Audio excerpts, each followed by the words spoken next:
I don't get Normandy, or at least I didn't before I came to Omaha Beach and the cliffs of Pointe du Hoc. I think I get it now, or at least as close as I can. I can know all the numbers, and I've seen the memorials now, and they are very beautiful. But it is not really something you understand until you get to the beaches. Thousands of Allied troops from Britain, Canada, and the US stormed and climbed and charged onto the coast of Normandy, facing far fewer but well-armed and dug-in German resistance. Paratroopers, flamethrowers, artillery, and brave infantry locked in a vicious battle for a staging ground to retake Europe and fight the enemy out of France.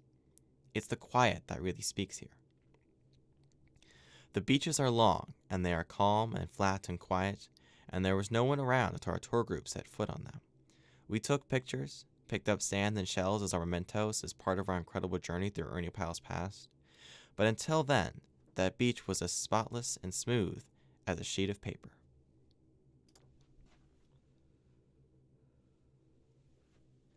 We can read all of the books, see Saving Private Ryan and Band of Brothers, and even immerse ourselves in Ernie's columns, but people my age can only get so close to the war. When you see the cliffside bunkers, with chipped concrete and rusted metal, these German pillboxes, as our guide declared them, don't look like the clean and dusted tanks and planes you find in museum after museum. They're decaying, old and jagged. Our tour guide, Anne-Sophie, explained D-Day in detail, and our group had certainly done our research. Ernie's writings, although not as gruesome as some visual depictions and surviving photographs, still gave us vivid details to surround us. It's hard to imagine bloodshed, violence, explosions, young German soldiers firing down on Army Rangers, scaling the sheer cold cliffs with ladders and daggers. These Army Rangers would go on to suffer heavy casualties as a result of this nearly impossible climb, going through all of the training their superiors could offer them in preparation for this offensive. Even after taking these bunkers, the Army Rangers could not send the adequate signals back to the ships by light and mirrors due to the foggy conditions. Because of this, these Army Rangers did not receive the reinforcements they had expected, but fought on anyway throughout France and against the German forces. What is odd about Normandy is that it is quiet. The beaches are smooth and undisturbed. Even the sound of the waves seems to be muffled. Maybe the beach has had enough noise already, enough cries of wounded soldiers, enough cracks of bullets and enough machine gun fire, enough explosions and fire and violence. The cliffs tops serve as some sort of combination of sad memorial and tactile museum. The craters are off limits, but never out of sight or hidden. The bunker is free to walk through, its walls having resisted the elements and invasion, and not caring if more tourists touch or scratch them. The beaches are not this. Not at all.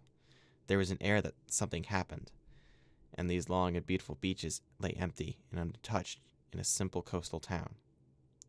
But it is quiet, the kind of quiet that is hard to imagine ever being broken. Well, almost quiet. There is the wind, a lot of wind. Enough wind and bright sun and biting cold that you can't help but chuckle at just how ridiculously windy and freezing and shining bright it is outside. We were all huddled together, glaring from the sun and shivering from the blasts of wind buffeting us atop the cliffs, hats pulled down and jackets clutched tightly against our bodies. I had bought a warm but ridiculously looking beanie the day before we had arrived in a small souvenir shop across from Notre Dame in Paris. I was a little funny looking, but as warm as I could manage to be.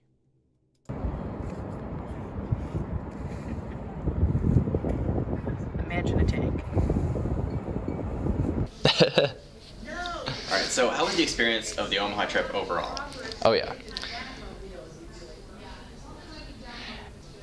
At the point where we went to Normandy, we had been in France for a few days, and everyone was a little bit tired before we went to England.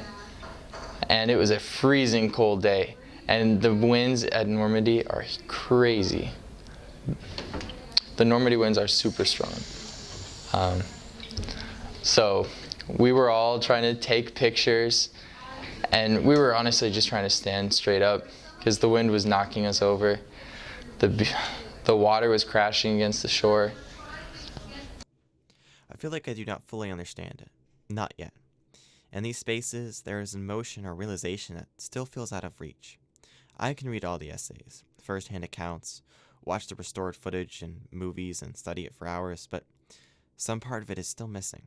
This brought me closer, a lot closer, and I'm not sure I fully understand every piece of it yet. Maybe that's something that comes with age, like all the time the land of Normandy had to return to somber silence. The world changed. Millions died. Countries were split and cultures scarred. But when you're 20, almost 21, and have lived in Indiana all your life, you don't really get that until you see it for yourself. It's not until you're standing on the edge of the cliffs that brave soldiers climbed inch by inch, by their nails and knives, fighting a war spanning the globe so that you could be a 20-year-old, almost 21, in Indiana, not even having to fully understand war and how horrible it is and how many millions died. But now, I can try to understand it. And that war may be long and gone and only ruins and objects carefully preserved in museums at this point. But now you can see the scars in the world, because you've seen them in this place, on cold, windy cliffs and quiet, smooth beaches.